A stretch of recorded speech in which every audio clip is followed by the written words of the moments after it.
আজ আরাবের জন্মদিন। এই জন্মদিনটা নিয়ে আরাব একটু বেশি এক্সাইটেড। কারণ এখনো বুঝতে শিখেছে। চোখের সামনে দেখতে দেখতেই ছেলেটা বড় হয়ে যাচ্ছে। এই জন্মদিনে আমাদের সাধ্যমতো আমরা চেষ্টা করেছি ওকে খুশি করার। এমন একটা সময় ছিল যখন ছেলের পছন্দ মতো কোনো গিফট ওকে কিনে দিতে পারেনি। বাবা হওয়ার পরে বুঝতে পেরেছি যে সন্তানের সুখের জন্য বাবা-মা সবকিছু করতে পারে। তাই তো ওকে খুশি করতে আমাদের এই আয়োজন। রাত 12টায় একটা ছোট্ট কেক কেটে ও কিছু গিফট দিয়ে ওর জন্মদিন উদযাপন করলাম। আরাব জানতো যে এই উদযাপনের মাধ্যমেই ওর জন্মদিন শেষ হচ্ছে। কিন্তু আমরা সন্ধ্যায় ওর জন্য আরো একটা সারপ্রাইজ প্ল্যান করে রেখেছিলাম। আমার ভেবেই ভালো লাগছে।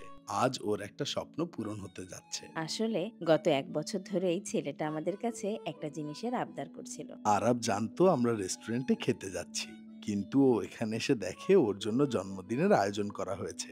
সেটা দেখে তো সে মহা খুশি।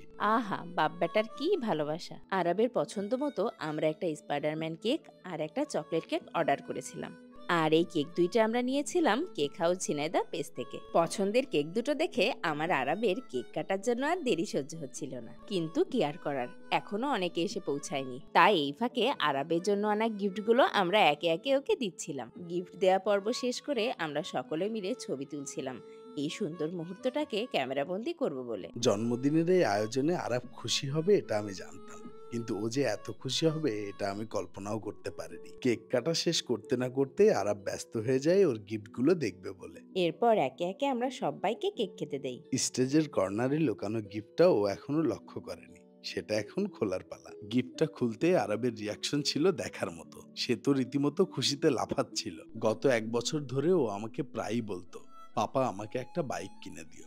আর ও যখনই এই কথাটা বলতো, আমি ওকে বলতাম যে পাপা টাকা নেই, টাকা হলে কিনে দিব। আজ শেষমেশ ওকে বাইকটা কিনে দিতে পেরে শান্তি লাগছে। বাইকটা দেখার পর ও যখন আমাকে জড়িয়ে ধরলো, আমার যে কি খুশি লাগছিল ভাষায় প্রকাশ করে বলে বোঝাতে পারবো না। যাক, শেষমেশ তাহলে আরাবের স্বপ্নটা পূরণ হলো।